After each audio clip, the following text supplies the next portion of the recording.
നമസ്കാരം. ഞാൻ M Ajith Kumar, AK gardens corporator. നോക്കൂ, മരങ്ങളിലെ കോടീശ്വരൻ. ലോകത്തിലെ ഏറ്റവും വിലപിടിപ്പുള്ള വൃക്ഷം, എളുപ്പത്തിൽ നമുക്ക് നട്ടുവളർത്താൻ പറ്റിയ കേരളത്തിനിണങ്ങുന്ന കേരളത്തിൻ്റെ ഹെറിറ്റേജ് പ്ലാന്റാണ്. പൈതൃകമായി കേരളത്തിലുണ്ടായിട്ടുള്ള ഒരു സസ്യമാണ്. പക്ഷേ നമ്മൾ പലരും മറന്നുപോയിട്ടുള്ള സസ്യമാണ്. കേവലം 1 വർഷം മാത്രം പ്രായമുള്ള ഒരു മരമാണിത്. 12 മാസത്തിൽ ഇതേ വളർച്ച വേറെ ഒരു മരത്തിനും കിട്ടത്തില്ല. റബ്ബറാണെങ്കിൽ റബ്ബറിൻ്റെ ഇരട്ടി വളർച്ചയിലാണ് ഇപ്പോൾ നിൽക്കുന്നത്. അപ്പോൾ ഇതിൻ്റെ ഞാൻ ഗർത്ത്, അതായത് ഇതിൻ്റെ ചുറ്റുവണ്ണം ഇപ്പോൾ കാണിക്കാം. 4 സെൻറ്റിമീറ്റർ നോക്കൂ, 1 വർഷത്തിൽ 14 സെൻറ്റിമീറ്റർ വളർച്ച എത്തിയിട്ടുണ്ട്. 14 സെൻറ്റിമീറ്റർ. ഇത് 50 സെൻറ്റിമീറ്റർ ആയാൽ നമുക്കിതിനെ മാർക്കറ്റ് ചെയ്യാം. ഇപ്പോൾ ഇത് 14 സെൻറ്റിമീറ്റർ ഉണ്ട്. 50 സെൻറ്റിമീറ്റർ വളർച്ച എത്തുന്നതിന് വേണ്ടി എനിക്ക് വെറും 4 വർഷം മതിയാവും. 4 വർഷത്തിനുള്ളിൽ ഈ പ്ലാന്റിനെ എനിക്ക് മാർക്കറ്റ് ചെയ്യാൻ പറ്റും. 4 വർഷത്തിനുള്ളിൽ 4 ലക്ഷം രൂപയുടെ ഇതിൽ നിന്ന് വരുമാനം ഉണ്ടാക്കാനുള്ള ഒരു പദ്ധതിയാണ് ചലഞ്ചിങ് ആയിട്ട് ഞാൻ ഏറ്റെടുത്തത്. നോക്കൂ, ഇത് ഈ അടുത്ത സാമ്പിൾ ഡെമോ പ്ലാന്റാണ്. ഇതേപോലെ ശാസ്ത്രജ്ഞൻ 4 വർഷത്തിൽ ഒരു മരം 50 സെൻറ്റിമീറ്റർ വണ്ണമാക്കിയെടുത്തു. ഞാൻ ആദ്യമായിട്ട് ലോകത്തിൽ കണ്ടുപിടിക്കുന്ന സംഭവമൊന്നുമല്ല. അപ്പോൾ ശാസ്ത്രജ്ഞൻ 4 വർഷത്തിൽ ഒരു മരത്തിനെ വണ്ണമാക്കിയെടുത്തത് irrigation, fertigation and host plant management, ഇത് 3 ഇതിന് പ്രധാനമായിട്ടുള്ളത്. അപ്പോൾ ഇതിന് ഇറിഗേഷൻ, ഞാനിപ്പോൾ ഇറിഗേഷൻ സാമ്പിൾ ഫ്ലാറ്റാണ്, ഇത്രയും മൂല്യമുള്ള ആയതുകൊണ്ടാണ് ഇതിന് ഇറിഗേഷൻ ചെയ്തത്. അതായത് മഴയില്ലാത്ത ദിവസങ്ങളിൽ ആഴ്ചയിൽ 2-3 പ്രാവശ്യം ഇറിഗേഷൻ ചെയ്ത് കൊടുക്കും. അപ്പോൾ ഇതിൻ്റെ മൂല്യം വെച്ച് നോക്കിയാൽ ഇതിന് ഡ്രിപ്പ് ഇറിഗേഷൻ തന്നെ കൊടുക്കേണ്ടതാണ്. ഇപ്പം നമ്മളെ പാവപ്പെട്ട രാജ്യം, നമ്മൾ പാവപ്പെട്ട മനുഷ്യരായതുകൊണ്ട് പ്രോപ്പർ ഡ്രിപ്പിംഗ് ഒന്നും നടക്കത്തില്ല. പ്രോപ്പർ ഡ്രിപ്പ് ചെയ്യേണ്ട അതിൻ്റെ മൂല്യം വെച്ച് നോക്കി 6 വർഷത്തിൽ 6 ലക്ഷം രൂപയുടെ വരുമാനം ഒരു മരത്തിൽ നമ്മൾ പ്രതീക്ഷിക്കുന്നുണ്ട്. ഇനി ഡ്രിപ്പ് ഇറിഗേഷൻ ചെയ്യണം. നോക്കൂ, എൻ്റെ അടുത്ത പ്ലാന്റ്, ഇതെല്ലാം ഡെമോ പ്ലാന്റാണ്. 10 പ്ലാന്റ് ആദ്യം സാമ്പിളായിട്ട് വെച്ചതിന് രണ്ടാമത്തെ പ്ലാന്റ്. ഇത് കൺജസ്റ്റഡ് ഏരിയയിലാണ് നിൽക്കുന്നത്. ചോലയുണ്ട്, അടുത്ത ഒരു തെങ്ങ്, മറ്റുള്ള ചെടി, വേറെ വലിയ തെങ്ങ്. അപ്പോൾ ഇതിൻ്റെ എല്ലാ ഇടയിൽ നിന്നിട്ട് പോലും ഇത് നല്ല വളർച്ച കാണിക്കുന്നുണ്ട്. നോക്കൂ, ഏകദേശം 11-12 അടി ഹൈറ്റ് ആയിട്ടുണ്ട്. ഇതും അതേപോലെ നല്ല ഗ്രോത്ത് കാണിക്കുന്നുണ്ട്. ഓക്കെ, ഇത് പ്രധാനമായിട്ടും വേറൊരു വിഷയം എനിക്ക് പറയാനുള്ളത്, ഇതൊരു മെഡിസിനൽ പ്ലാന്റാണ്, ആയുർവേദ ചെടിയാണ്. ഇതിൻ്റെ കൂട്ടുചെടികളെല്ലാം തന്നെ നമ്മൾ ഔഷധ ചെടികളും നമുക്ക് മനുഷ്യൻ്റെ ഈ മണ്ണിൻ്റെ ഘടന ഒട്ടും തന്നെ വ്യത്യാസം വരാതെ നമ്മുടെ ഭൂമിക്ക് പറ്റിയ ഒരു ഔഷധ സസ്യമാണ് ചന്ദനം. ഇതിനുണ്ടാകുന്ന വായു പോലും ഓക്സിജൻ പോലും ഔഷധമായിരിക്കും. അപ്പോൾ അതുകൊണ്ട് ഇത് ഒരു 10 പ്ലാന്റെങ്കിലും ഓരോ വീട്ടിൽ നട്ടു വളർത്തണം. അതിന് അധികം ചിലവൊന്നുമില്ല. റബ്ബറിൻ്റെ അതേ സംരക്ഷണ ചിലവിൽ നമുക്ക് നട്ടു വളർത്താം, ലക്ഷങ്ങൾ വരുമാനവും നേടാം. Demo plant number 3.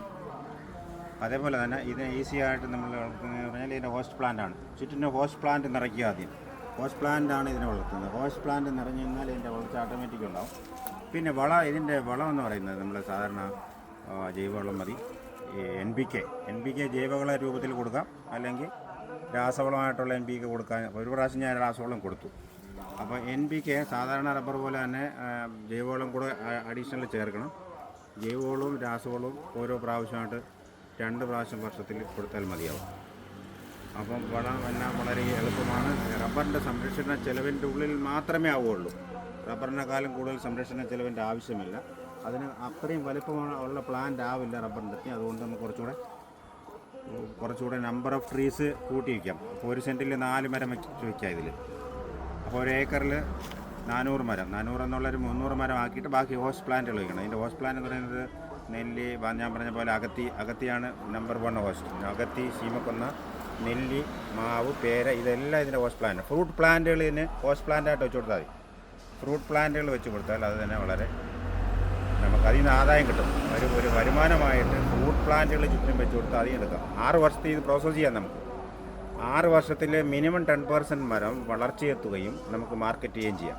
അങ്ങനെ ഓരോ വർഷവും 6 വർഷം കഴിഞ്ഞിട്ടുള്ള ഓരോ വർഷവും 10 മരം വെച്ച് നമുക്ക് പെർമിറ്റ് എടുത്ത് ഇത് സെയിലാക്കിയാൽ തന്നെ ലക്ഷങ്ങളുടെ വരുമാനം നേടാം.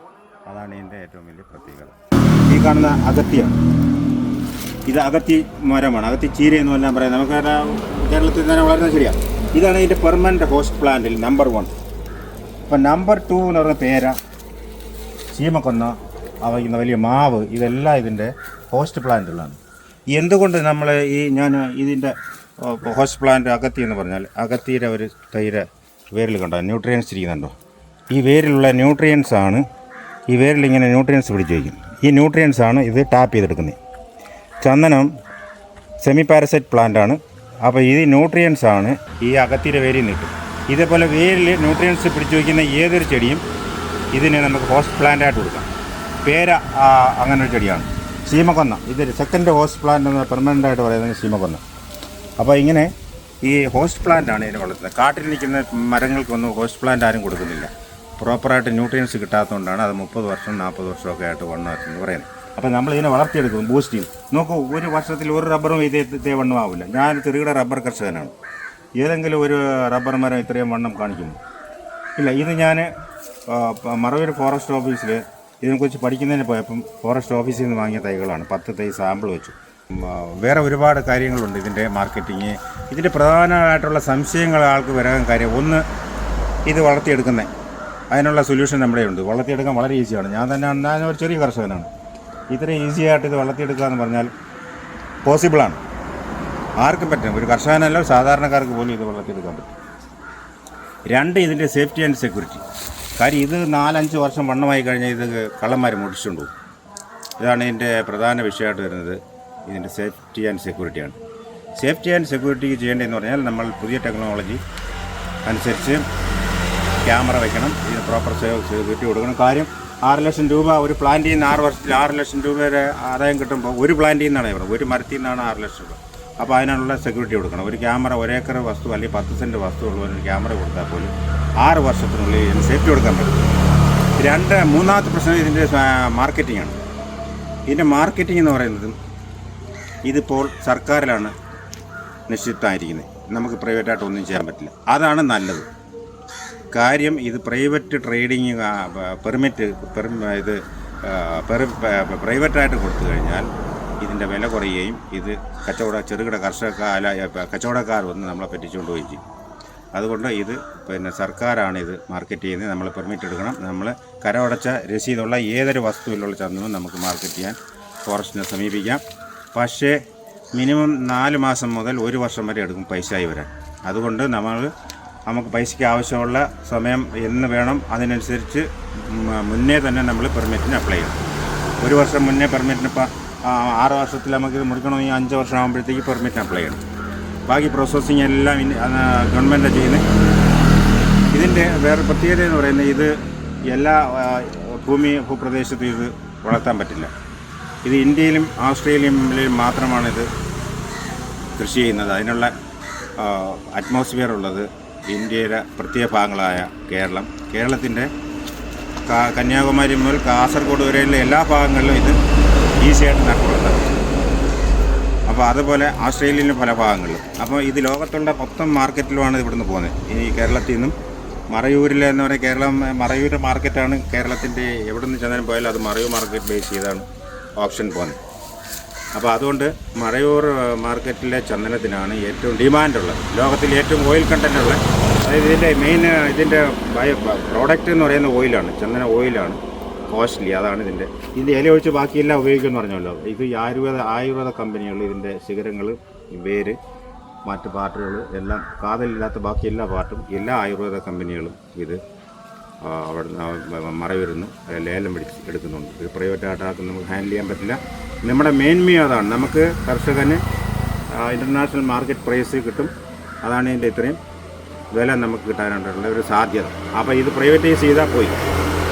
അപ്പോൾ ഇതിപ്പോൾ ഗവൺമെൻറ്റിലാണ് ഇതിൻ്റെ ട്രേഡിങ് നിക്ഷിപ്തമായിരിക്കുന്നത്. അത് നമുക്ക് വളരെ നല്ലതുമാണ്.